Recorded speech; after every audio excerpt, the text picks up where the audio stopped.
love the part when I was like, Give me a little kamikaze. Give me a little bonsai. Wake up in here. They're going to the land where the code of the ninjas began. You are not Japanese. I can do it. Now, for the first time, the true story. Welcome Japan. Welcome Japan. Welcome Japan. Welcome Japan. Welcome Japan. Welcome Japan. Welcome Japan. Welcome Japan. Welcome Japan. Welcome Japan. Welcome Japan. Welcome Japan. I'm nothing but a worthless gaijin. Oh, this is live, okay. Okay, yeah, so, hey everybody out there on the YouTube source, this is Tkyosam, once again coming to you from my awesome Hot Sexy Prefecture podcast called Where From Japan, where I go around to all 47 different prefectures in Japan and I interview at least one sexy English-speaking mofo from those prefectures. Today I am joined with one of my I'm proud and awesome to call my super hot, sexy bestie friend, JR, and he's also my ex-roommate, and he's one of the most interesting people I know in Japan, and today we're going to interview him because he's talking about Aomori, which is the most northern prefecture in Honshuu. Yeah, I guess so. That sounds accurate to me. Okay, and so JR is currently an IT engineer, if I'm saying that correctly, in Tokyo, and he's been here for a couple of years, and so we're going to interview him about his time in Aomori, and basically we're going to get to know JR a little bit better. So anyway, to start off, what do you like to be called online? JR, Snookums, Airbnb.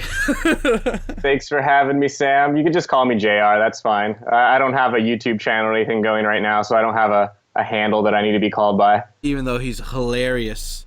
He's Super hilarious. So what do you want to know, Sam? Well, first off, I got my questions lined up. Yeah, first off, I want to know about, okay, so where are you from, JR? Okay, well, I'm an American, so I was born in the United States, and then I kind of grew up in Tennessee, so. Okay, Tennessee, so you were in Tennessee. Yeah, we'll just go with Tennessee. Yeah. You were in Tennessee before you came to Japan, then? I was in Florida because I came right after I graduated college, and I was going to school in Miami. Florida's really hot, right? Yes, hot and humid. Did you see an alligator when you were in Florida? All the time. We I think there might have been crocodiles, but same thing. One of my two top three fears: alligators, crocodiles. Yeah. But yeah, they actually lived on campus, so sometimes I would get pissed because the freshmen would throw rocks at it, and I'm like, "What are you doing?" Stupid giant reptile, go back to your home. Exactly. Okay, so how old are you right now? That is top secret information. I'm not the same old as you. I'm like the same age as you, though, Sam. Okay, so you're like. So if the viewers know how old you are, that'll give them an idea. So you're late 60s. Okay, I got you. Perfect. So how long have you been in Japan land, the J-land? The J-land, probably about 10 years now, I'd say. 10 years? Oh, wow. So 10 years, that's right. Wait, is it like over 10 years or under 10 years? Because I'm still technically, until June, I'm under the 10-year mark. I feel like you were here before me, so it must be under 10 then. Okay, nice. But we always say, we just round up. Makes things easier. 10 years. I'm just going to say about 10 years. So what prefectures have you lived in since you came to Japan? Oh, man. I've lived in Tottori. I've lived in Aomori. I've lived in Nagano. And, I've lived in Tokyo and Yokohama. So I guess this is like Kanagawa now, so. Wow. So, been around a little bit. So, Jay, are you currently married? Are you in a relationship? If so, are they Japanese? I am single, but I am not adverse to dating the locals. Have you ever dated a Japanese person, though? I have not. Okay, but you're not against it, though, either. No, I'm not against it. I just, you know me, Sam. I don't really date. Yeah. Okay, and how's your Japanese level reading, speaking, writing-wise? I'd say I'm somewhere between, N1 and N2, I guess. It might be N1 level by now, but I haven't taken the test in a couple of years. Yeah, the last time, what is it? I took the Japanese language proficiency tests, the JLPT, a long time ago, but I decided to retake it with Mr. JR over here, and it was funny. That's right. We took it together. We ended up taking it the same freaking place, and they had all these vending machines, but then they for some reason they blocked off all the trash cans. Like, they put paper and taped over paper over all the trash cans. And like, but the thing is, like, you could still like fold it up and like put the bottle in, and I did it, but then they didn't come up to me and yell, but as soon as they saw JR do it, they were like, "Excuse me, you can't put the can in there." And you're like, "I bought this here." I was following the spirit of the rule, not the letter of the law. Yeah. Yeah, because the idea was that, people don't like bring their garbage and then like overflow their trash cans. But I was using the garbage can attached to the vending machine for the vending machine's garbage, so I wasn't having her nonsense. But for when it comes to Japanese level, I always do it like this. I hate judging people by the JLPT because I think it's bullshit. I met a lot of people who pass that test that don't even they can't even talk. They don't got no flow to their speeches always. But can you sign up for your internet, or can you troubleshoot shit over the phone in Japanese when it comes to shit like your internet, utilities, whatever the hell? I have totally done that. Like, when I moved into this apartment, I had to call them up and be like, "What's up with the internet?" Okay. Apparently, I was the first person to call about this. They hadn't hooked up like the router to like the internal LAN of the building. So I was like, well, I connect to the router, but I don't get an outside IP address. I like troubleshooted it for them. I was like, so you need to send out a tech to, come and hook everything up properly. That's awesome. So yeah, okay. So your Japanese is pretty good then. You currently use it in your company, right? Mostly That's Japanese, right. not English. Yeah. I'm actually not doing a lot of development, like engineering work right now. Hold on a second. Somebody fucking... Hold on. We'll fix it in post. Pause. What'd you get? That looks very well packaged. One of my subscribers, he it's funny. I guess it makes sense because I do a lot of real talk, but I have a lot of military followers, and this guy works on one of the military bases in America, and he sent me like Fruity Pebbles, Yankee candles, body wash, and I told him from the beginning, I was like, "Give me your PayPal and I'll pay for it," and he's like, "Happy birthday," and I was like, "Shit, what?" Dang. I've just discovered the joy of scented candles because of you. You're always talking about these scented candles. So last time I was in America, I bought one. And I was like, this is awesome. But now, like, they go fast. They say, like, 60 hours, but it ain't no 60 hours. Wait, did you buy a legit Yankee Candle, or did you buy one of those cheap ripoffs? No, like, I went through all the Yankee Candle ones, and I was like, I don't like any of these ones. And then right next to it, they had, like, I think this is one of the ripoff ones, unless this is, like, a Yankee, like, subsidiary. It's called Mainstays is the one I bought. It was right next to all the Yankee Candle ones in Target or Walmart or wherever I was. The thing, I got this big fucking package in the mail from one of my viewers that I will be opening on mail time next. But anyway, so back to Mr. JR. So we already got into your Japanese level. So, first off, we're going to talk about why you like Japan. But first off, how did you actually move to Japan? I came here on a tourist visa, found a job, and that's how I got my job and my visa. What about you? And it was through an ALT company I got my first job. Okay, well, I'm better than you. I mean, I didn't come over, on some private company. I came over as a jet. You son of a bitch. You came over. I came over on the Cadillac. I got rejected from Jet. That's why. Dude, Jet was hard to get into. That thing was a hard process. When I was a student at my university, like every year they had people come from the embassy and then talk to us in my Japanese class about the JET program. So I just applied for that, and I applied with two of my friends. One friend was denied, one friend was shortlisted, and then I was accepted. So I was the only one who ended up actually making it over here on the JET program, though, of my friends. Take that, JR's friends. Yeah, take that, you losers. Okay, so if you had to pick 3 reasons why you moved to Japan, what would they be?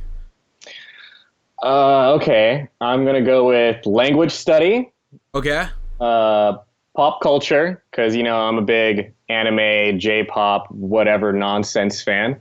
And then I guess maybe a third reason would be kind of like a change of scenery. So I wasn't like necessarily running from my problems or anything like that. I didn't have a difficult life in America, but I just wanted a fresh start someplace new. Yeah. So Japan seems the place to do it. I'm going to try it.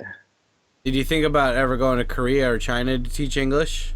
No, I never even considered it. Yep, fuck those places. Oh, did I go there? It didn't even occur to me that they would have like their own like jet program equivalent type systems. I didn't have any interest in it. I'd always been interested in Japan, so I applied for the jet program and got it. Nice. So, okay, guys, so we learned a little bit about JR, so now he can tell us all there is to know about Aomori. Aomori, by the way, like I said, All there is to know. It's it is a prefecture that is it's the tallest, or what the fuck is it? It's the most northern prefecture Yes. in Honshuu, the main island, and it's famous for obviously being cold. I'm guessing a lot of snow. It's got mountains. Is there a bridge from Aomori to Hokkaido? I don't think there's a bridge. I think there's a tunnel. Yeah, like an underwater tunnel or something. Yeah, I never took it, but I believe like there's actually like a Shinkansen or a, like whatever it's called, Super Express train tunnel that goes under the water between Aomori and then Hokkaido. That's a death trap if I ever heard of one. I know, right? Doesn't that sound so unsafe? But Oh my God. It's Japan, though. Bad shit don't happen that often. Imagine an earthquake happens when that shit goes down. Fuck that, dude. Underwater cold death. If that tunnel survived the last big earthquake, I think it's going to be okay. Okay. Well, anyway, Aomori is also famous for apples and shit, and we're going to talk all about that with Mr. JR here. You're giving away all my anecdotes. It's going to be good, though. So how did you end up being in that prefecture? Because you lived in a bunch, but was that the first prefecture you lived in? No, the first place I lived in was Tottori. That's what I did my jet program stay. Okay. And then they, at the time, like you could only do like 3 years, but they'd extended it to 5, I think, my last year. But I decided that I wanted to stop doing jet, but I wasn't done, I guess, with Japan. I didn't feel like my Japanese was where I wanted it to be. So I actually applied for a language school. Have you heard of, I think it was called Yamasa? No. No, you never heard of it? Well, for anybody listening that's looked at language schools, Yamasa is one of the big players. You probably heard of them. They're like in the, I don't know, where I don't even remember where they are. They're in the countryside somewhere. They're not near anything like major. But in any case, I applied to them, and like my visa for my job ended, and then I switched over to tourist visa waiver, whatever it's called, which is 3 months. And I was staying with one of my buddies at his place in Tottori while I was waiting for my paperwork and my student visa paperwork to go through. And I kept like waiting for a response, and like time kept running out. Like after like 1 month passed, 2 months passed, and I'm like, I'm running out of time here. I ended up having to do like the visa hop. I went from Tottori to Korea to get another tourist visa and came back. And like they still hadn't processed my visa application. Like the school, I hear, has like really good reviews for their content, and I guess like the class sizes, and like they have good success, but their back office is a mess, or at least it was when I applied for that. Like they were uncommunicative. They had like no idea what was going on with my case. And in the end, I think they just like gave me a BS answer. Like they just, I don't know, like they messed up somewhere along the line. And they said that like my student visa application was denied because like I'd already had a college student visa. Like there's 2 different types of like student visa. One is like for language schools, and then one's for university. And I studied in Tokyo for university for a while. So like they were like, you've had the better version of this visa, so you weren't able to get the lower version. So I was pissed about that, and I didn't want to leave Japan, and I was on like my second tourist, visa waiver, spending all my savings. Yeah. So I applied for some different just English teaching jobs so I wouldn't have to leave. Yeah. And one of the chains I applied to, like I requested, urban places. I'd prefer to be, southern Japan, like Kanto or like Chugoku region or something, And they ended up saying, okay, you're going to stay in this like guest house we have for our employees, like where we're looking for a place to put them. in Tokyo, and then when we find you a good placement, we'll send you over there. So I did the training, and I was living in this share house thing for 2 days, and they were like, "Oh, we have an emergency. We need you to go fill this position in Aomori." And this was dead middle of the winter. I'd never been to Aomori. I'd never heard of this place where they wanted me to go. And I was like, okay, I guess, sure. Wait, was this for ALT or Eikaiwa position? This was for Eikaiwa. Okay. Was it kids Eikaiwa, or was it like preschool, or was it like general Eikaiwa? Okay. I had students from, small, I don't know, not babies.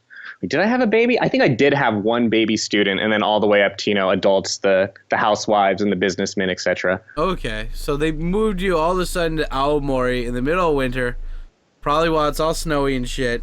Yeah, I got off the train, and it was just a nightmare. That place is no joke in the winter. Absolutely no joke. So that's how I ended up in Aomori. Wow, that is awesome. So so you lived there for 2 years, you said? Yeah, it was about 2 years. Actually, probably a little less than 2 years.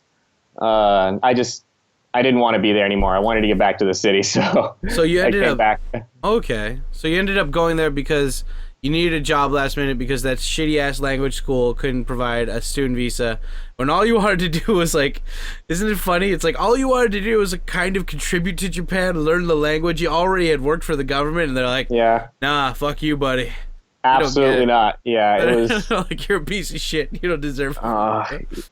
Yeah, and getting that visa, once I got the job was no problem. It was a week, and I was like, this is ridiculous. I had to wait 5 months for this school to try to process a visa for me. I don't even know if they actually ended up trying or they were feeding me a line, but I was frustrated with them. Yeah, see guys, if you can learn anything from that, well, I do not endorse and never will endorse language schools, but that's just another reason to not fucking go to a language school. Anyway, despite that bad experience with Yamasa, I don't know. I'm not exactly opposed to language schools as you are, but be careful. Do your research, and maybe if you're going to be applying for a school, don't be in Japan while you're waiting for your process to go through. That was a mistake on my part. Yeah.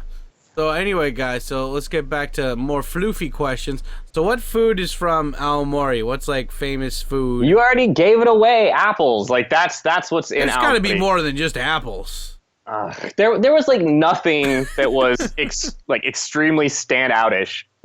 Just every feature has their main thing that they like to push, and Aomori likes to push apples, and they like to push the festival, Nebuta Festival. That's the one with the floats that are parade floats, but they're made out of washi paper, and they're shaped like samurai and dragons. I thought that was and they light them up. Akita. Was that? I thought that was Akita, not I Aomori. think more than one prefecture might does this, but I think Aomori is supposed to be the best one. Oh, okay. I always thought that was just one prefecture. Okay. So there's no what food did you eat when you were there though? Do you remember if it's different from now? Honestly, there wasn't anything that I ate there that was that different than anything else you could eat in other places in Japan. I will say that I ate a lot of cocoa curry when I was there, and a lot of pepper lunch, because I made some friends with military people, and I don't know if you guys know this, but for anybody who hasn't lived in Japan, the military here, the staff seems to be obsessed with pepper lunch. I don't know why. I don't like that place that much. I mean, it's okay, but they're always they want to go to pepper lunch. It's meat. Yeah. Meat. Pepper lunch is a what would you describe it as? It's not a steak. Well, it's like a cheap, shitty meat steak house. Thank you. That is an accurate description. They give you the thing where you go to Applebee's and they have that wooden they have a skillet that's part of a wooden plate. It's like a cast iron skillet. Yeah, and it's pretty good. I mean, they just give you some vegetable. I mean, if you're on a fucking keto diet or whatever, or Atkins, it's perfect because they don't give you any carbohydrates. Absolutely perfect. It's meat and some vegetables on a sizzling skillet, and it's not terrible, but you don't want to go there all the time, and they always want to go there. I don't know if it's like that here in Tokyo, but they'll take dollars even at a lot of them in Aomori. They'll take really? Yeah, the cocoa curry I was always going to. They'll take American dollars. The hot pepper lunch, they would take American dollars. It was crazy. That's how popular it is. If you're by the base, probably they totally accept that. They it's funny. You're number, I think, 10. You're officially number 10 of the people that I've interviewed so far, and everybody except one has said they loved cocoa curry. One guy didn't get to try it at all. Like it was not by his prefecture at all. And I was so surprised. I was like, dude, like, come on, we're waiting for you. He's like, no, I couldn't, it was not in my town. But everyone else is like, fucking cocoa curry, yes. I mean, I'm a fan. I admit it. I like it. I love it. It's great. It's spice level number 5, and make it. My ass gets all kinds of pain afterwards. You actually get the spice level? I always just go 0. Like I was like, I can handle some spice. Give me the 2, and I'm like, it's like I don't know how it's so hot. Like Japanese people don't do spice, but be careful with cocoa curry. If you go in there and you're like, give me the level 10, you probably won't be able to eat it. It's level 10. No, but I get the tonkatsu, and then I get the fried sausages too, which they like to say wiener. So they call that wiener. So I'm always like, I'd like the wiener. Yeah, fried, you're making all those jokes about wieners in your mouth. And the pork. Yes, but that's not an Aomori specific item. Like you can go to cocoa curry anywhere in Japan. Well, what's something that? Okay, I don't know if this is something specific to Aomori, but I remember at City Hall, they kind of had like a gift shop and like a touristy area where you could like look out over the water. And they had like a convenience store and an ice cream stand. And the ice cream stand there sold, what was it? Hotate, I think is the word for it. Like, it's not oyster, clam? Hotate is a scallop. Scallop ice cream. And I was like, that is bizarre. So of course I bought it. And it actually tasted to me kind of like cheesecake, actually. It didn't taste fishy at all. So if you're in Aomori and you're at like the tourist center, try the scallop ice cream. I don't know if that's an Aomori specific thing, but it was something odd they had that I haven't seen anywhere else in Japan. So what would you say for your like eating diet right now? Would you say it's more Japanese food than like foreign food, or like what would you say like on your daily diet now? Do you eat more Japanese or less Japanese? Recently at home, it's been more foreign food because I've been lazy. There's no grocery store near my new place. So I've usually just been getting bentos or something like Thai food, like from the station as I'm on my way home. And I order pizza like once a week because I'm terrible. But I actually have been cooking this week, and I have like ingredients laid out to make soup on the counter when I get back. So recently it's been a bit more foreign food at home, but like I always eat Japanese when I'm out. Like for lunch at work, I'm always eating Japanese food. Yeah, Japanese food kicks ass. Half and half. Yeah, Japanese food is good. So are there a lot of cool places in Aomori, nature-wise, city-wise, work-wise? I mean, you know. If you're into like nature and snow especially, Aomori is awesome. Like, if you want to go snowboarding, there's probably, except for, Hokkaido, like, probably no other, like, better place for it. Like, Aomori is great for that. And then, I guess during the summer, it's also, like, really good place to go hiking or sailing and stuff like that. But other than that, like, there's not a whole lot of cool stuff in Aomori, in my opinion. The festival, Nebuta, is definitely worth going to see. And I think that's in fall. I forget when it is, but I think it's in fall. So that it's worth going to see for that festival, and it's worth going if you like snow sports. But other than that, like, I would probably avoid the prefecture. Sorry, Aomori. So what? Oh well, I mean, so what was the? Okay, so if I'm in the in Aomori Prefecture, do they have an Aomori city? What's this capital city? Do you know? My gosh, Chiba. It's Chiba. In Nagano, it's Nagano. It's not Sendai, is it? No, Sendai's Miyagi Prefecture. See, because I had to go to Sendai, like, to do some visa stuff that I couldn't do in Aomori for some reason. Hold on, I actually think I have. Let's see. Oh yeah, Aomori-shi is the capital of Aomori. I just double checked. So you're right. Yeah, guys, it's funny. I don't think in Colorado there's like I think New York, but there's no like Virginia, right? Or like California. Okay. So yeah, that's actually pretty common. Like, the name of the prefecture is like the name of the capital. I know the capital of Tottori is Tottori-shi, right? So yeah. Oh man, that's pretty. That's so simple. I never thought about that. That's kind of weird. It's bizarre. So, So what about in the city? Did you live in the countryside or live in the city when you were in Aomori? Okay, I guess it was technically a city, but it was pretty, countryside. I actually lived in Hachinohe, 8 doors, when I lived in Aomori. And there wasn't a whole lot around. It was technically a city, but there was not anything really to do there. Sometimes I would go into like downtown because they had like a movie theater, there's some bars, stuff like that, but there wasn't a whole lot to do there. But there were like, I think, I said I lived in Hachinohe, right? I think there's actually like 11 different towns or cities that are named that way, like Ichinohe, Ninohe, Sannohe, like they're all real places. Yeah, that blew my mind when I found that out. I was like, really? Like, they couldn't be any more creative? They're like, yeah, I'm from 5 doors. You're from 8 doors? Eh! Yeah, I don't know. They were really into it. So okay, so I guess the next question is, though, where do you go to make friends? Where do you go to, like, pick up chicks? Like, I'm going there, and I'm like, I want to pick up some hot slights. Okay, there was, like... Where do I go? Around me, there's like, nothing. So, like, if I usually would meet people, I like made some friends at the gym. So like the gym was like a 20-minute walk from me. So like I met one of my buddies down there and we would, hang out, drink, play video games all the time. But there was not a lot of places to meet people there. Like it was pretty desolate. If you went downtown though, like there was a little bit of nightlife. So like if you were willing to hang out, with the OG-sans and such, there were some people around. There was, what was that place called? There was a place called Game Soko. I met some people there.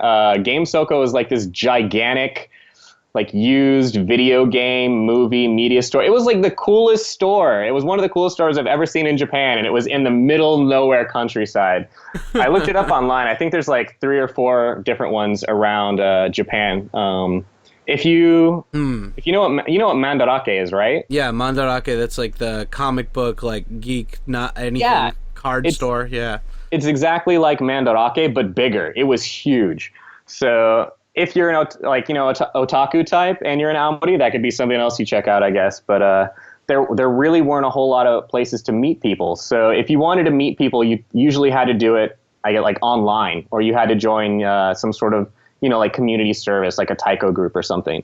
I ended up making friends at the gym, and then I met people online who were military, who were also like anime geek nerds like myself. And I would go up to, from Hachinohe to Misawa. And if you want to meet people, like Misawa is actually pretty decent, like as a place to meet foreigners and Japanese people who are interested in foreigners, because like the area surrounding it, like the drinking districts, are almost like a college town.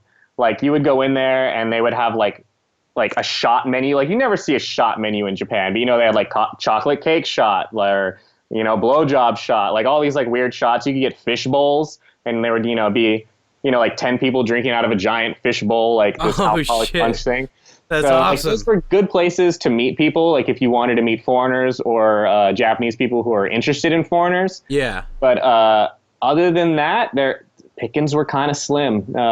It is the countryside, so I'd recommend getting involved with like local community projects or something, if they have like meetups or like taiko groups or kyudo or something like that. Well, it's probably a lot easier now that it's 2017 and like Facebook and Tinder and I don't know. Yeah, now with Tinder and such around, I'm sure it actually might be way easier. And actually, if you're on Tinder or something in one of these areas, you're going to have your pick of everybody around, now that I think about it, because there's not, much foreign competition. That's awesome. So what would you say is the hardest part about living there? Like weather, location, people-wise? I mean, probably the weather, right? I mean, like I said, it was a little lonely. It was a bit harder to meet people, and then to get together was difficult. The location was a little inconvenient. Like I could have things delivered, and I could go downtown if like I wanted to go see a movie or I wanted to go drinking. So like they were accessible if even it wasn't, great like Tokyo. So the hardest part was, like you said, weather. Weather was definitely the worst part, the most difficult part about living there. Like my first winter, like halfway through it, I was talking to like my trainer, because I kept in touch with my trainer back in Tokyo. And I told him, like, I have never, quit a job or walked away from anything in my life, but I've never wanted to walk away from something more than I do right now. It was just awful. It was that cold. How was it terrible. awful? Like inside your house it was cold, or like your heater didn't work, or you didn't have heat Everywhere tech? was cold. Everything was cold. Okay, first of all, I lived in an apartment that was provided by my company. And the apartment they provided for me was a Leo Palace. And I'm sure, everybody that's familiar with Japan has heard of a Leo Palace. And Yeah. they're okay, like, for short-term housing. If you're only going to be here, like, a year, or you need a place to live in while you're looking for more permanent housing, they're, like a standard, what are they, like, one rooms, or what do you call it, like 1 a DK? shoebox house. Yeah, like, it's not even a literally. 1 DK. It's just like a one room. It's a one room with a tiny ass shower. It's like, guys, think of it this way. It's like there's an extremely thin, like, I'm fat, and like, like I could almost, if I just put my arms out just a slight little bit, I could hit both of the fucking walls. And you walk down the small little entranceway, and then there's like a tiny ass little shower with your toilet, and then there's like a little kitchen with a small one burner, a tiny ass fridge, and then it's just a small ass room. I will say though that it was well laid out. Like, they do a good job with like laying out the storage space. So like my bed was like lofted, and then like everything under the bed was storage, which was kind of cool. And then like it actually came with, I say, a table, like in quotes, that kind of folded down, so you could like fold it up, and then when you weren't using it, you could like lay it against the wall. So like it was like laid out cleverly to give you the illusion of more space. But the thing about Leo Palaces is that they aren't the best construction materials. Traditional Japanese construction, like, already doesn't really use insulation or like double pane glass or anything like that. So you're already like on the cheaper side of Japanese construction. So there was no insulation. The walls were thin.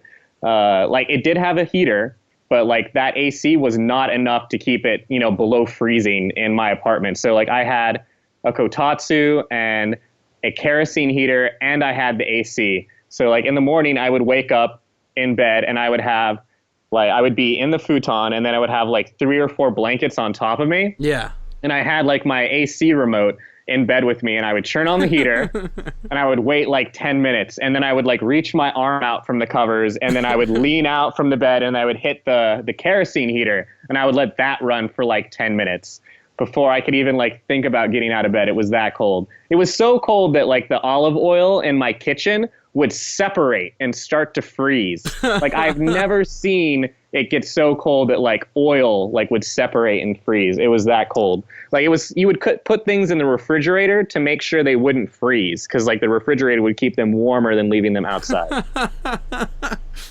So like that was just my apartment. And then like outside, because this isn't like a main city, like, and I don't even think they could if they wanted. Like, you couldn't clear the streets. They would kind of plow it away, but there would be like 3 inches of ice just on the road, the sidewalks, everywhere. Everything was covered in ice because the snow would kind of melt and it would freeze again. And then I would have to commute to my job by walking on ice for 20 minutes. Like, because if it's snow or slush, you can get your footing. But with ice, you're just kind of like having to shuffle along or something. Like, I fell at least once a week. Like, if I didn't fall, it was a good week.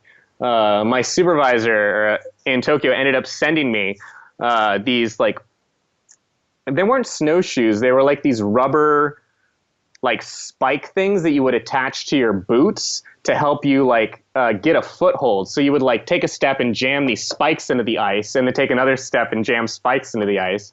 It was pretty terrible, like, the weather. Like, even if you had a car, it was bad, because, like, the car wouldn't start for people, and, like, the engine would freeze, and the roads were, packed with ice, and everybody had chains. Like, the winter there is pretty terrible.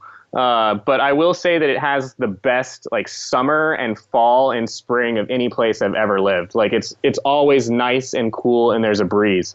And, like, that was coming from living in, like, Tottori, and I'd lived in Tokyo before. So, like, the summers can get pretty muggy and awful, but I will say that, like, spring and summer there is amazing. It's really nice outside. So you're saying the worst part about living there was obviously the winter. So winter. So I guess the weather in general isn't terrible, but the winter weather is terrible. But what's the easiest part about living there then, in Aomori? Then I would say the summer, like, because some people are miserable in hot weather, but you never really have to deal with that in Aomori. Like, I don't know why, but there's almost always a good breeze going through as well. So it's hot, but you got a breeze going most of the time. no, it's not even hot. Like it's like 70 degrees. Like you don't even have to run the AC. Even during the summer, it's like a good temperature. It's just like a nice place to live during the summer. That's awesome. So if I'm going there for 3 days, we're going there for 3 days, JR, and we're going back. Where are you gonna take me? Where are we going? What are we gonna do? For 3 days? Oh my and gosh. It's gonna be summer, so no shitty weather. Probably take you to the coast. Like the coast there is really beautiful. They've got, some temples along the coast as well. You can get some really good views, really good pictures. Summer, so if there's festivals going on, it's usually pretty fun to go to the festivals because it's not hot and muggy. So like you can really enjoy the festival, have some drinks, have some good festival food. And then if you wanted to get like drunk and meet people, maybe try to pick up some ladies, I would say Misawa, like just go up and like hang out around the outside of the base because seriously, people are it's like Vegas. People are like drunk in the streets. Like people just carry their drinks out of the bar. That's awesome. I'm like, did he just take that drink out of the bar? What is this, Vegas? Like, I don't know. It's a fun area, but it is if you're trying to avoid the gaijin influence, then maybe it's not for you. But it is a fun area. Okay, so that's all we would do in 3 days. That's all we would do. Like I said, there's not any huge thing to go see. Like if you there's the Nabuta Museum. Like they have like the floats on display, and I think you can like put on the costumes and do the dance. But I don't know if that's your thing, Sam. So I don't know if I would take you there. But if you wanted to, we could go totally do it. You could go see the floats and learn how to do their dance and all that jazz. What about like a nice drive, like nature drive through the mountains or something? Are the mountains like a port city, like an ocean and then immediately mountain, or like is it in Akita? It's kind of like that. But what about Aomori? Is it like mountain then ocean, or is it like some space in between? There's space in between. Like there's like definite space between the ocean and the mountains. Man, like you just like reminded me of like the mountains in the winter. Like I wouldn't recommend going to see it, but it's kind of, you can look it up online, but like the snow that falls on the mountains, they clear the mountain roads actually so people can, still make the pass between the different cities, but they don't clear like, the sides of the road. And like the snow seriously goes up so high that it's like 4 stories high or like 5 stories high. So you're driving down these roads and you can't see anything to the left or the right. It's just like this tunnel that you're going through because the snow's so high. It's insane. And when it all melts, where do you think it goes after that? Just goes in the river, goes in the ocean or whatever? I guess it just flows back to the ocean, flows into the rivers. I never really paid attention to it. But yeah, the snow is insane in the mountains.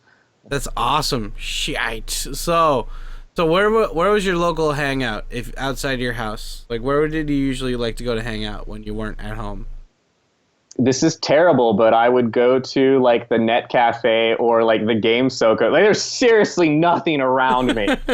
Like it was like a 20-minute like walk or bike ride, like just to get to the Game Soko or like to the Net Cafe. Like I would sometimes like on the winter, because I wouldn't talk to anybody. I wouldn't be seeing anybody during the winter because it's so hard to get anywhere.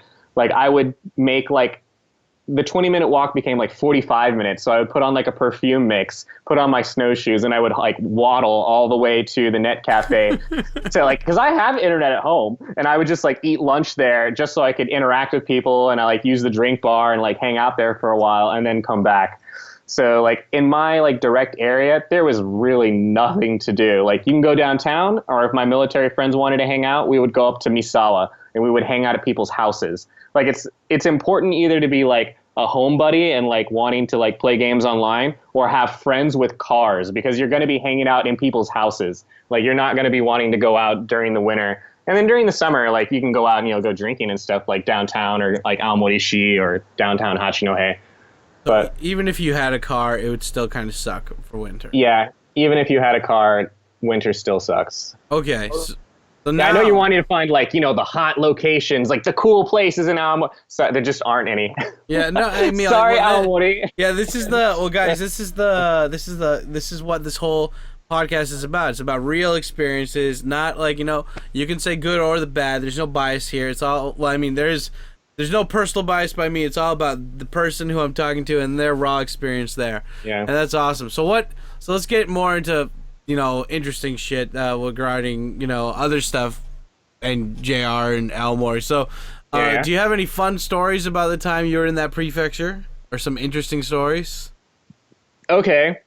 I think I've told you this story before, but you know, like the police in Japan are kind of a sore spot for me. Yeah. Oh, yeah, guys. On a separate note here, Jr. is one of the few foreigners I know who will always give the cops shit, because in Japan, cops will stop you if you look foreign. Sometimes, not always, but there is a possibility that they will stop you and ask you for your ID, because the cops in Japan have a lot of free time. And for me, I'm always like, I make fun of them. And I try to waste their time more, and I'll be like, listen, my girlfriend beats me, what should I do about it? You know, and like, I'm not much of a man, how can I fight back?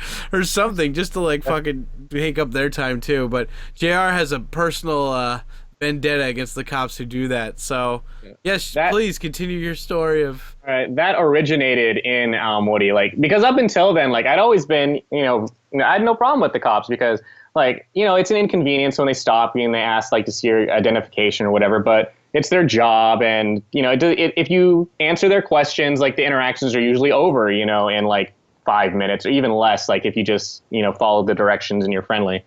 And so up to that point in my like Japan life, I'd always done that. Like I didn't really have a problem with it. It happened, every once in a while, and I just rolled with it. But I was living in that what do you call it, Leo Palace, as I said before, and I had a neighbor there who, like, I hesitate to like call people like bad neighbors or just crazy people, like call somebody crazy, but this person was a bad neighbor. This lady was a crazy lady. Yeah. Like, I don't like to burn bridges or like, talk bad about people, but this woman was nuts, and she lived below me, and I was having problems with the police. Like the police just kept coming to my apartment like once or twice a week. I think I saw them like 6 or 7 times, over the course of a couple months, like after I'd moved there. And I didn't know why they kept coming. And it was because of this woman downstairs. Anyway, like the first couple times they came to the door, they're like, oh, there was a noise complaint. Like, what's going on? I'm like, oh, nothing. Like I was like watching TV, and they're like, oh, okay, no problem. Keep it down. The next time, like they came like a couple days later, I was like, you guys were just here. And like, yeah, but there, there's been a noise complaint. They say you're having a wild party here. And I'm like, oh, I'm having a party. I was like, do you want to come in? Like, cause at this point, like I was still like, okay with the police. I was like, no, you can come in like my apartment. You can look around if you want. And they're like, no. Like, I don't know if that was like a rule that they're not supposed to go into people's apartments, or like they need a warrant or something like that before they go in. But like, I had nothing to hide. I was like, sure, no, you can come in. Yeah. But they were like, they didn't believe me. They were like, because apparently like this was like a wild party and I was causing this giant disturbance. Yeah. And I was like, no, there's nobody here. It's just me. I was studying Japanese. I'm not making any noise. and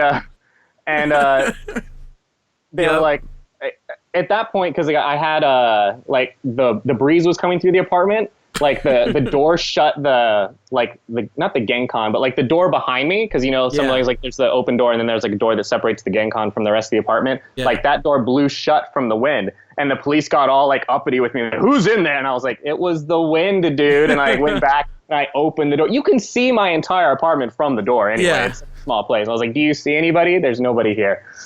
And they're like, okay, like, can you answer some questions for us? We see your ID? So I show them my ID again. And I was like, well, you've already been here. Like, I talked to your buddy so-and-so, because I took down their information last time. Yeah. And he was like, okay, well, how long you been in Japan? He was like, oh, your Japanese is pretty good. Do you plan on living here for a while? I'm like, yeah. And he's like, oh, where do you work? I'm like, I work at this company down the street. And he's like, oh, well, how many employees do you have? And I was like, I don't know. Like I think there's like 3 main teachers and such and such, such and such. I'm not really quite sure how many people the company has, is because they have a lot of different like ventures that they're doing. Like the language school that I was working at was part of a juku that the owners owned, and they also own the convenience store below the juku, and they owned like this sushi delivery place across from the juku. Like they own all these things. I don't know how many like people the company employs. Yeah. They're like, okay, well, what's your monthly salary? And I was like, excuse me? And like at that point, like I realized they were looking like for like things to check my visa status, to like find, like they didn't believe that like my visa was valid. Like they wanted to like find out about my company, like how much I was making. And I was like that's none of your, I told her, like, that's none of your business. Why are you asking me these questions? Like they wanted to like start asking me all these personal questions. And I was like, look, I've answered your questions. You guys need to go. Yeah. So like they left, and I was like irritated at that. But like they kept coming back, And like, I got to the point where I was like, look, there's nobody here. And they're like, well, we've got complaints that, your girlfriend's over here making all kinds of noise. And, like, she's in the parking lot talking to people and like disturbing the residents. I'm like, yeah, my girlfriend. Uh-huh. God. I'm single. Like, I was like, nobody's ever over here. Like, they're like, well, you're making, they're like, you and your girlfriend are in here making a lot of noise. I'm like, dude, like, I don't have a girlfriend. Like, I never have, like, people over here. Like, my friend comes over to play video games sometimes, but we're not doing what you're insinuating we're doing. Yeah, and I was like, so what? Like, and they're like, well, you need to keep it down. You need to think of the people around you. And I'm like, I'm not making any noises. Like, I can hear the couple next to me having sex, and you don't hear me calling the police. And they're like, well, if you can hear them having sex, you should call the police. And I'm like, why would you do that? Like, that's incredibly rude to your neighbor. God. And so, like, after, like, the fourth or the fifth time, like, this happened, like, another neighbor, after the police left, came and knocked on my door. And I was like, oh, crap, maybe I am making a lot of noise, and I just don't realize it. Yeah. It was the guy that lived on the floor below me, but not directly below me, like one over. Yeah. He said, hey, like, I'm such and such. I live in this apartment below you. And I was hoping that you could help me out. Like, can you please call management and report this woman that lives beneath you? She keeps calling the police. And I'm like, oh, it's this woman that's calling the police? Because I'd seen her a few times. You know the type, like, she always looks kind of like bedraggled, tired, smoking a cigarette in front of her apartment for some reason all the time. Looks at you, and as soon as you walk by, she kind of ducks back into her apartment kind of thing. Exactly, like glaring at you all the time. Apparently, she'd been calling the police regularly on the neighbor next to her, this guy that was talking to me right now. She'd been calling them on me all the time. She'd been calling them on the little old Japanese couple that owned the house like next to the apartment building, saying that they were so noisy that she could hear them from inside her apartment. And I was like, oh, okay, so this woman is just nuts. And she just kept calling the police like over and over and over. And I was like, you guys got to stop coming. They're like, sorry, we have to come every time somebody called. And I ended up moving, like a few months later. So it like wasn't my problem anymore. But like after that interaction with them, like I've had a problem with like the police like harassing me unnecessarily ever since. So yeah, I would totally understand that. So what would you suggest if somebody was in that situation? Because I've been lucky. I have not dealt with any. Well, okay, I had a couple, but that's not. I don't need to talk about that in the podcast now. But I've had maybe one or two bad experiences with the cops here. But overall, it's been fairly relatively light. But I mean, like, yeah, the cops keep coming. I mean, what should somebody do? I would suggest they just probably move, right? Get out of there. Yeah, 95% of the time, I would say just kind of go along with it because, it's the police, it's their job. But if people are like harassing you, if they're copying an attitude, like you should complain. Like I found out later on that there is like an organization here in Japan. I bookmarked it somewhere that you can complain directly to about misconduct and say you're being harassed. And I've heard that if they're harassing you and you mention this organization by name, like they will like peace out and leave you alone if they're actually, harassing you. If it's just like a regular normal interaction, they're gonna be like, whatever. But if they've been to your place like 6 or 7 times on unsubstantiated claims and they're asking you these inappropriate questions, like they can get in big trouble. One of my buddies who lived in, like Roppongi or the Ginza area, he's got a little bit of money and he was riding his bike through his neighborhood and the police stopped him. And it was like, I think like the second or the third time they'd stopped him and they were like, oh, we want to check the registration on your bike to make sure it's not stolen. For people that don't live in Japan, like that's a common interaction. Like if the police officers don't have anything to do, they'll look for things to do. And one of the things they can do is check registration on bicycles. I've never seen them do it to a Japanese person, but they do it to foreigners all the time. And it was, I don't know, the second or third time they'd done it to him, and he was pissed. And his Japanese is really good. I think he was working at a real estate agency. And he was like, no, you can't check my registration, but you can take me to the Koban with you because I want to speak to your supervisor. He went with the police officer back to, not the Koban, he actually went to the station with this guy. demanded to see the supervisor and reamed him in front of like all the staff for being racist. He was like I moved to this neighborhood because it was a nicer neighborhood. This is an expensive neighborhood. Like I'm like a citizen of this ward. Like it's your job to like protect and serve me, and you guys are harassing me. He's like like this is a nice area, and I expect better behavior from you. And like they were like, oh, sumimasen, you know, doing the bowing and apologizing and stuff. And I don't think he had a problem with it after that. Like, so if you do have a problem, like I recommend like not necessarily being difficult to them like I am. Like if you have a legitimate problem, you want it taken care of, like complain. Like go to the police station and say, this person is harassing me, this is inappropriate. And if their superiors are doing their job right, they should correct the behavior and you won't have to deal with that anymore. But I wasn't doing that at that time. And usually I just go off on them now. Like last time they stopped me when I was living in Tokyo before I was your roommate, I'd like just come back from buying the latest Pokemon, and I saw them talking to a foreigner, and I was like, no, they're going to finish up talking to that guy and they're going to rush over and talk to me. And they totally did, like ran over and they're like, oh, excuse me, you can have a moment of your time. And I was like, nope, kept walking, you know, that blew their minds. And they're like, no, like we want to see your ID. And I'm like, well, you can't. And like, well, like they tell me like, you know, Japanese police officers have the right to request identification, you know, et cetera, from foreigners. Like, how do you know I'm a foreigner? Why are you only talking to foreigners?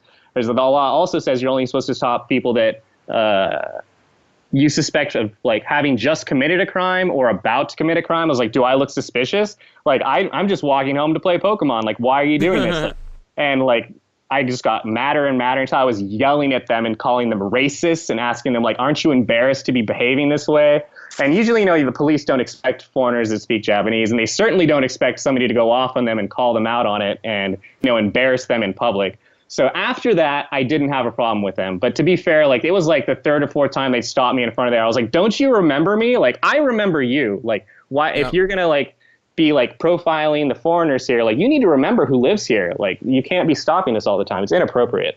So my advice to people is maybe don't take my strategy. Like that's not really going to solve anything. Like it's just a trigger point for me now, and I'm trying to be better about it and not like give them crap when they stop me, because it is their job.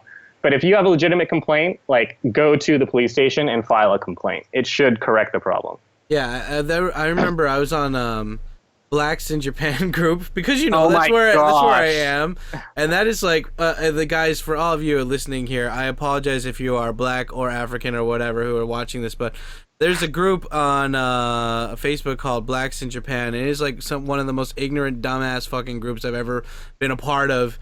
That just they jump on anything. They don't no, this isn't a racist thing. This is just the people in that group from all colors are, you know, they're the epitome of non-fact checking, emotional, like outbursting people online. And there was this one dude who he's like, he lived in like Roppongi or Kanagawa or someplace, and he's like, I've been stopped at least 3 times in the last year. And I'm like, that's pretty good considering I know JR gets stopped. Yeah, 3 times in a year? That's not so bad. But the thing is, he's complaining about it, and he's not even, like, the grammar's wrong. There's no capitalization. He's got misspellings.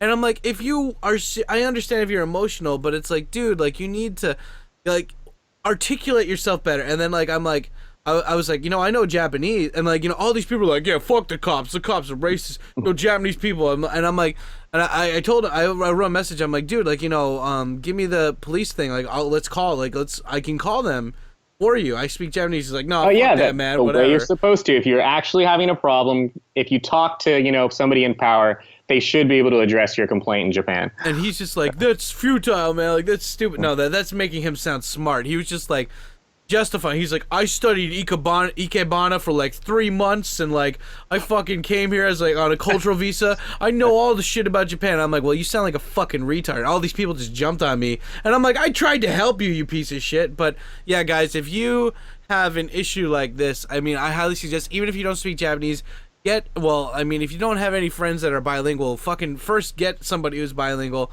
Second, go to that police station physically, and then just complain. I mean, my buddy Katz, our mutual buddy Katz, you know, that would happen to him in Chiba, where we lived all the time. And I remember it was so amazing when I would see that. The cops would stop him, and he took their names and badge numbers every single time. And it was usually like, I was there with him when there was a guy named Takahashi, who stopped him, and like it's funny, he didn't give a shit about me, but he had to stop the black dude, and he's just like, oh my hey. gosh. And but like Katz was like, dude, like what's the matter, man? Like, you know, he's like, what's going on in your life? Like, what's going on? And like it wasn't like offensive or like attacking him, but he's like, dude, come on, like let's sit down for a second. And I've never seen. I was amazed. Like Katz is an amazing person, but I can't believe like this one part. He's just like, let's sit down and talk. And him and the cop sat down on the curb on this street, and they're just talking. And Katz gave him some candy, and he's like, what's up, man? Like, you know, this is the fifth time you talked to me. Like, come on, dude. Like, I remember your face and your name. Why can't you do that too? And the guy just was like, yeah, man, I'm sorry. It's just like, you know, my boss and everything. Like, you know, we have a quota of like people we need to talk to every month or something, and I got to keep it up. And I don't know. That was just hilarious, and I'm just like, wow, like mind equals blown. But you know, so exactly, like they're real people. Like they're just like most of the time they're just trying to do their job.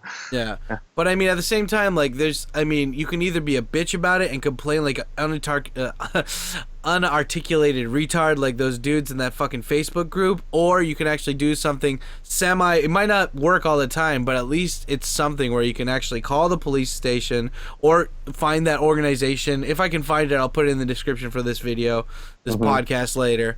And but yeah, it's funny. I love it how I ask you a story about Aomori and just like, fuck the police.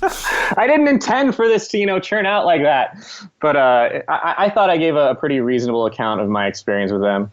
No, So, I think it's good, man. I think that's like, what is it? That's why we listen to these podcasts, is because we want to get these real stories from people, you know?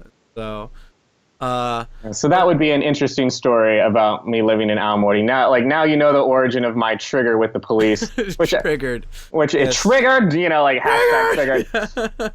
So I'm trying to work on that, and like I understand, you know, that I shouldn't be giving them the garbage that I do, and if I really want it to be, you know, fixed, I should speak to somebody in power. Like I know what I'm supposed to do, but honestly, it hasn't happened like since then. Like I haven't been harassed like since I've been in this new place. I've only interacted with the police once since I've moved back to Tokyo, and that was of my own accord. That was when, I think I mentioned it to you guys in the chat, like when some guy in Yokohama tried to shake me down for money on the street in broad daylight. So I was like, I'm going to go to the Koban and report this. So like it hasn't been a problem with the police since then, but I'm trying to be better with my interactions with them. Okay, well, I think that covered quite a bit of the questions on. Tell us about some fun stories about people or shit in Aomori. JR probably has a bunch more, probably a lot more for Aomori stories, but just to kind of wrap this stuff up, let's get to the end of the questions here too. And that's so, how did you like working in Aomori, and how was your commute? You already said it was like 20-minute walk in the ice, shuffling. How's working in Aomori? Working was all right. I mean, it was what it was. If you guys have worked Eikaiwa or ALT jobs, you know what the stuff is like. Like at my job, I was pretty like autonomous. Like I was the only foreigner that worked at this company. Like I was because they're kind of like they franchise the name of the language school basically, and then they provide training to the teachers and then dispatch them. And they're just pretty much autonomous. Like they do you do it the way you want it. Yeah. So it was good for, at least at my company, that I had like the freedom to, in general, teach the classes the way I wanted, as long as I followed the company guidelines. I was able to develop, you know, my own lessons, that kind of deal. So it was nice in that, you know, I didn't have to do things a specific certain way that, you know, I might have to if I was as part of a bigger organization. But other than that, it was, I don't know. I didn't really care for the job that much, which is why I ended up leaving. I'd worked there for a year, and I planned to only, you know, just work there for a year because I wanted to get the visa, and I didn't want to be that guy that gets the job, takes the visa, and then bounces out as soon as they get another job. I was like, I'll work to the end of my contract. There was like a bonus too for finishing your contract. I was like, dude, fine, I'll do the end of the contract, and then like I'll move. But then like near the end of my contract, like the big earthquake happened. And nobody wanted to come to Japan then. And like we didn't talk about that much as far as my experience, but like, you know, like the power went out, like I had no power for like a week there. You couldn't get food. It was a bit of like, I don't know, a saga living there during the earthquake. But the point was is that they couldn't get anybody to replace me. Like the school would fold if I left. So I did like another 6 months there and then left because the job just wasn't for me. The students were good, and I in general liked the manager, this nice Japanese woman who was a local and was hired to run most of the day-to-day operations for the school, and then actually the convenience store as well below it. I think she helped manage that as well because they had a whole bunch of businesses. But I just didn't like how busy my schedule ended up being, and I didn't like a lot of, I guess, how things were done on the back end. So I didn't understand this at the time because I wasn't new to Japan, but I wasn't like an expert on like the systems of Japan at the time. Like looking back on it, like I'm not going to name names or anything, but like the company was definitely not running things on the up and up because like they didn't have me enrolled in the national health insurance, and like the owner of the dude who owned all the companies was like supposed to be, because he spoke English as well, was supposed to be like taking me to these places to get this stuff registered. And he was like, oh no, we don't want to register you for insurance because, you know, we have to pay for half of that. Like if you want to do insurance, then like you have to do it, like you have to sign up for the certain one and you have to pay all of it yourself instead of the company paying half. And I was like, oh, okay, well, sure. He was like, are you sure? I mean, you're young, you're healthy, you don't need insurance. I'm like, you should always have insurance. So like I insisted, you know, like on having the insurance.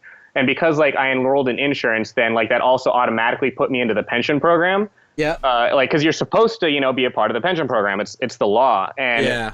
And your job is supposed to pay like half of your pension contributions. And they didn't do that. And then I found out later on, like after I'd quit that job and I'd moved back to the Tokyo area, like when I was freelancing, I was looking for like another job.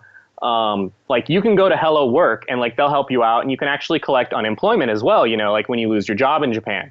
And like you can get like 70% of like your last paycheck while you're looking for a new job. And so like I contacted, you know, the owner and everything of like that franchise.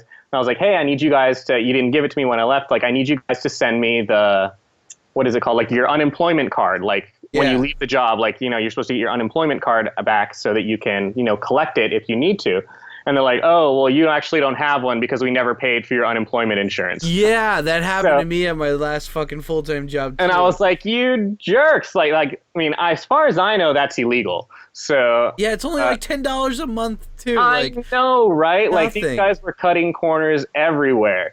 So, like, I knew some things weren't quite right, and that was one of the things. And this is, like, a major chain. So, like, I think the deal was that it wasn't the chain's fault because, like, the chain, like, knew what they were supposed to be doing. It was, like, this particular franchise owner wasn't doing everything on the up and up. So, like, I thought the work was in general okay. The students were fine, but I didn't care for the way the company was being run, and I didn't like one of the managers who was working there as well, and I didn't like, you know, how things were happening on the back end, like I said. Like, the manager that I didn't like was always like getting mad at me for doing things like, he was like, don't use this computer unless you ask, you know, permission. And he was like, and then he also got mad at me for like not answering the phones. But like my Japanese is like was okay at that point. Like I can answer the phone, like hear who it was, and then like transfer the phone to whoever it needed to go to, or say like, you know, they aren't here. So he got mad at me for not answering the phone when he was out. So like I was there, I think one day like 20 minutes early, like planning my lessons for the day before my shift even started, and the phone rang. This was like after I just yelled at me for that, and it was like one of the owners, and they were like asked for like that manager guy, and I was like, oh no, like he's not here right now. I don't know where he is. I think he's like having a smoke break or something, and I didn't realize it, but he was like supposed to be there doing something, and like he kept doing this, so like. Because like I'd answered the phone because he ordered me to start answering the phone, I'd accidentally ratted him out. And apparently, I think that was like the last straw, and he got fired. Fuck that guy. Yeah, like because I came. Sounds like a piece of shit. Yeah, the next week I was like, "Where's such and such?" And like, oh, we had to let him go. And like he was always doing stuff like that, like blaming people for things that like were actually his responsibility or his fault, and like it came back to bite him in the end. That's why I don't like living in the countryside, because you're like kind of an indentured servant. Like if you have you are totally at the mercy of whatever company that you're at when you're out there. But this is true. Like you got to be careful when you're working at these countryside things. Like you work in the city, so like if you have a problem with a company, like it's not just that the company can fire you if they don't like you. You can fire that company. You can say I quit. Like there are plenty of other places to work at. When you live in the countryside, there is not a lot of game in town. Like if like you don't want to work there, you got to leave that city. You got to pick up your life. Yeah. So that is a thing to be careful of. So working in Aomori, like the area was okay. It was like beautiful nature. It was difficult winters, and I didn't really care for like the way the company was run. So I ended up leaving. So Aomori is an okay place to live. Wait. So hold on. We're getting Yep. you're getting too far ahead. Wait. Too far ahead. Okay. So how about the place that you lived in? Well, obviously you kind of talked about it, but did you like it? What was nice and bad? Well, we already pretty much talked about. You lived in a Leo Palace. It was I shitty. did live in a Leo Palace. You had a sure. horrible experience because cops kept coming because your crazy ass neighbor. And how much was the rent, by the way, when you were there? Oh man, I think it was like $600 or something like that Oh my for a Leo God. Palace. And I actually did do the look around like on my own, and I could get a place for like the same comparable size for probably like, you know, like Neiman less, like $200 less. But then I'd have to pay, you know, like the key money and the shigi key, and it wasn't worth it. Yeah, guys. but- when you have the Leo Palace, you have to pay. The only good thing about Leo Palaces is that it's good short term because you don't have to put up like, you know, to move in the current house that I'm living in. I paid like $10,000 up front to move in here. But you guys, but I mean, like I'm in Japan. I know that's like that's Japan. That's part of being like doing business, you know. But Leo Palaces, you don't have to do all that upfront money and shit. But it wasn't a good experience overall for the Leo Palace. It was not a good experience, but it did teach me about, you know, the importance of insulation and like building quality. Yeah. So like ever since then, like when I've been looking for an apartment, I've been very clear with the real estate agents. Like I have to have double pane glass. I want it to be like these type of building materials. Like I just tell them like the makers of the building that I'll accept now. Because like they'll show me these buildings, I'm like, dude, like I told you specifically, like if the walls aren't this thick, if it doesn't have insulation, I don't want to live here. So like, and it's been definitely the smart move to make, because I actually ended up living in Nagano as well later on. And Nagano is also a very snowy and cold place, but I made sure that I think the maker of that place was Daiwa House. Yeah. And like I had the double pane glass, I had like gas heating, like to each, like, you know, you have the gas outlet in your room. Yep. Like this place had that as well. I mean, it was clutch. So like Awesome. other people had like these freezing apartments. And mine was okay. Like it would get cold, but because the building was actually like modern, it was a good place to live in. So guys, when you're coming to Japan, like if like Leo Palace is good in a pinch, but if you're going to be staying here long term, especially in a place with cold winters, like make sure you get a good quality building. Don't fall for like that you go like, oh, it's only $200 in central Tokyo, but the building was built in the 1960s. Like don't do that. Like don't fall Be for careful. it. Get a newer building. So I guess so there's only 2 questions left, and they are and I think I already know what the answer is for this one, but would you recommend somebody live in Aomori for their first place to live in Japan? Why or why not? If you are a snowboarder, because like I have met some people who are like really jealous that I live there. If you're a snowboarder and you want to do winter sports, I mean, like Aomori is great. Like if you want to do, you know, winter sports, that is a great place for you to live, like along with Hokkaido and some of these other places, you know, with good snowboarding. It's a good place for that. If you want to have like a more bit of a city life, or if you want to have better chance of like meeting more people, then I don't really recommend it. Awesome. So yes, if you like countryside and you can be a hermit. No, if you love people and don't like being a hermit. Yeah. So I guess the last question is, what are your future plans? Are you going to die in Japan? Yes or no? Oh my gosh, I don't know. I have been thinking about leaving, but I'm not quite ready there yet. I mean, I'm still pretty happy with where I am. I like the project I'm working on right now, and this project is going to be lasting for at least another year, maybe 2 years. Like I forget like the entire timeline of this project. So I'm going to be here, I think, at least for another year or 2 years, and then I'll reassess, you know, how I'm doing. Because I keep wanting to, I want to be able to advance my career, you know, like, and if I have to change jobs to get like a higher salary, then maybe I'll consider that. But, you know, for now, I like the project I'm working on, and hopefully, you know, my company will begin to value me more and maybe give me some raises. I don't know. So it's just going to have to see what the future brings. Like, I'm not adverse to living and dying in Japan, but I know my family would like me back. Yeah, because I want you to stay here.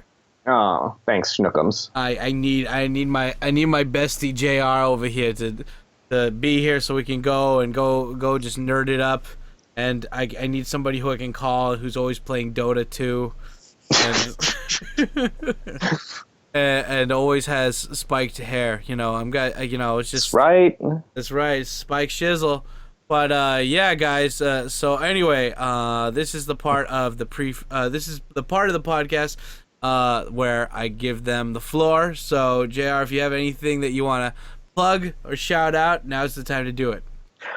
This is where I would plug my YouTube channel if I wasn't lazy and a worthless piece of garbage. Sam's been telling me like I need to get on it because like I told him like one of my Japan goals is to become a Tokyo YouTuber, but it's hard. It's hard. I'm always continually impressed by like the quality that Sam puts out. So I don't have anything to plug for myself, so I'm just going to plug Tkyo. Everybody check out my buddy Tkyosam. Check out his channel, like and subscribe. Maybe check out his Patreon. Right, he's Swift, a pretty cool guy.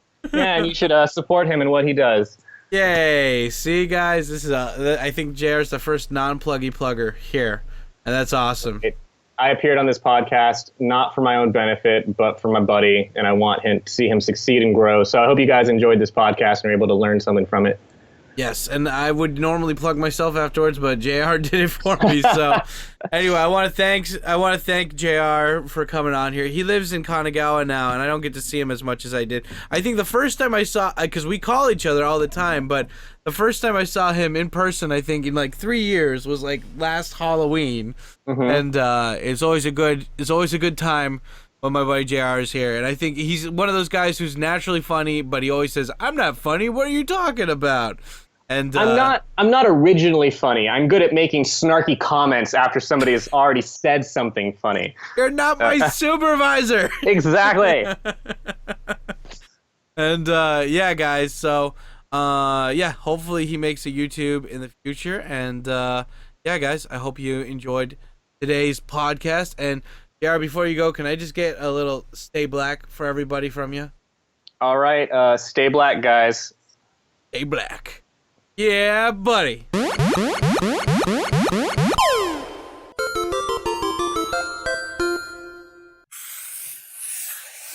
Hey everybody, just some last minute announcements. If you're not already doing it, please consider following us on social media, links down below. Big thank you to everybody who clicked on the podcast to listen today.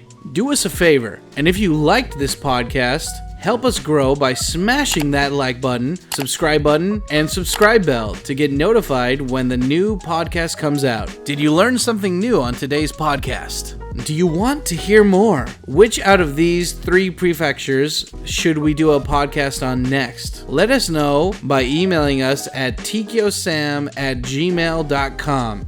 If you are listening to this in your car and you want to conserve your phone data, consider following us on the other podcast platforms. We are currently on iTunes, Spotify, and SoundCloud. Links down below. Like always, this wouldn't be a Tkyosam production without giving a special sweet thank you / shout out to all of the Tkyosam fam who support us over on patreon.com/Tkyosam. Without your support, this podcast would be much harder to produce. Thank you all so much for the support. That's it for this month's Prefecture podcast. What did you think of it? Good, bad? Let us know in the comment section down below. Finally, we are always looking for new people to interview on this podcast. If you check out the video description below, you can find out what prefecture we still need to find people to interview for. If you know somebody, let us know by emailing us at tkyosam@gmail.com. Like always, this has been the Where Come From Japan podcast. Thank you all for watching, and most importantly, stay black.